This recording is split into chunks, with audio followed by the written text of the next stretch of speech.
Let's discuss all of this now with Penny Williams, the CEO of the yielding-based Kenwood Trust, which deals with alcohol and drug addictions, helps lots of people. Penny, welcome to the Wake Up Call. Thank you for being here. And presumably you feel the same as the NSPCC. You're really happy that Anton Du Beke has spoken out, has chosen to open the door, if you like, on his past because, well, look, it sparked this conversation this morning, which hopefully, again, will help other people. Good morning, Anna. Yes, indeed. I think that during the pandemic, there has been an increase in people resorting to alcohol to get through and more people becoming addicted. But also along that journey, more appreciation of how easy it is.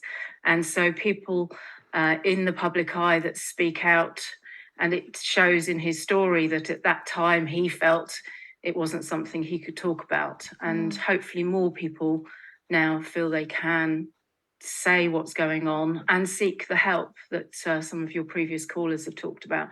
Asking for help is key, and not being embarrassed about the situation, and asking for help is so important. It's a really good point. And to understand that it's an illness. We're dealing with something that you can feel a lot of blame around, can't you? But actually you wouldn't, if you broke your leg, you'd go straight to hospital, wouldn't you? You'd say, somebody needs to help me with this, and it's the same.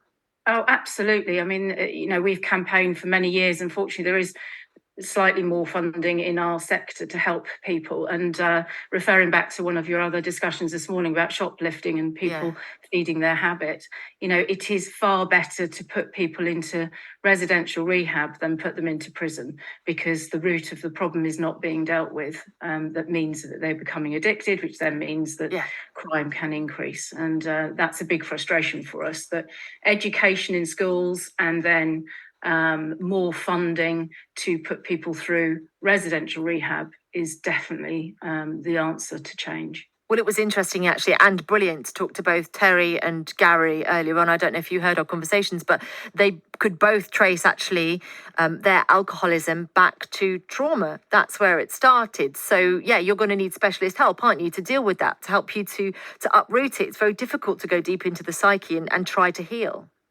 100%. The majority of the people that we treat have experienced childhood trauma that's never been dealt with. And the way to stop the noise in your head is alcohol and drugs. And until someone gets to a breaking point, and again, your other callers have mentioned their breaking point, where someone has to want to change.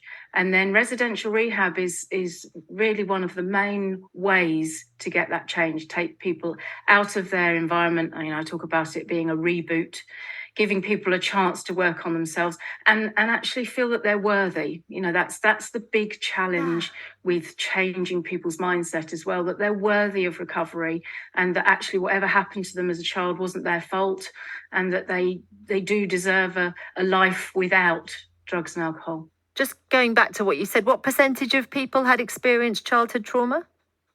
I would say most of our residents. Yeah, I think you said over 100%. Yeah. So possibly not 100, but certainly between 80 and 90%, I would say. That's really interesting. And I suppose we need to talk as well about what you can do if you are in a household where a member of your family or a carer is alcoholic. There's lots of help and support for you as well, isn't there?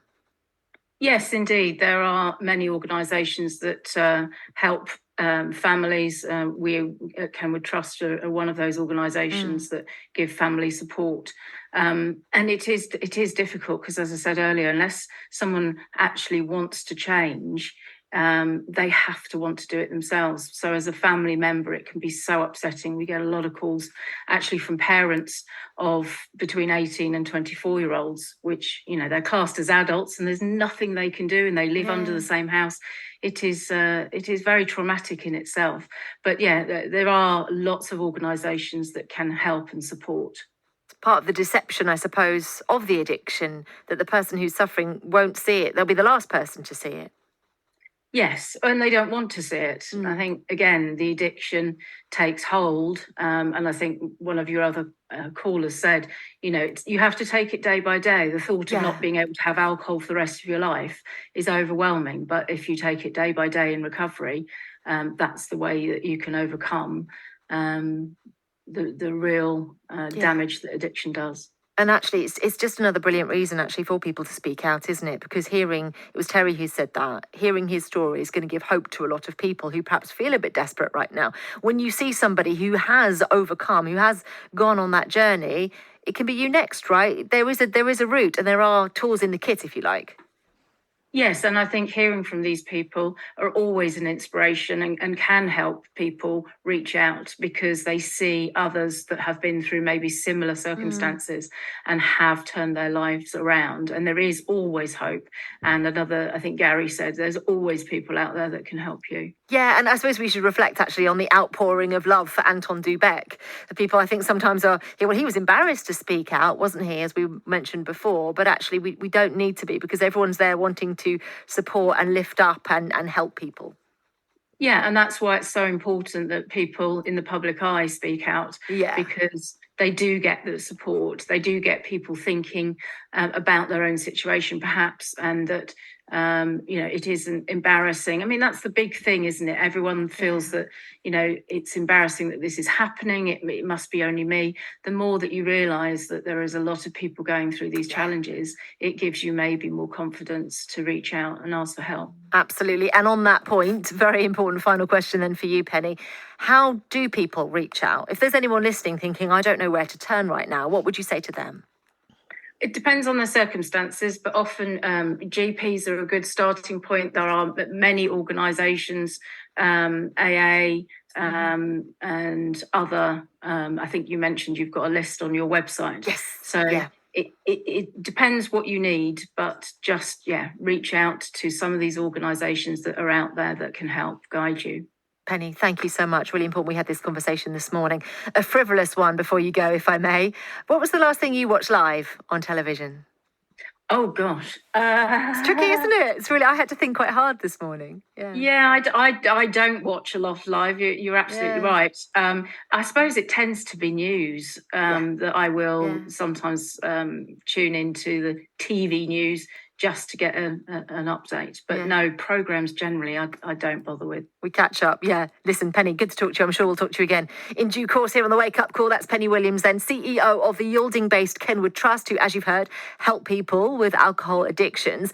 Now, she mentioned a list where you can get lots of help and support. So let's bring you the details now. It's called the BBC Action Line.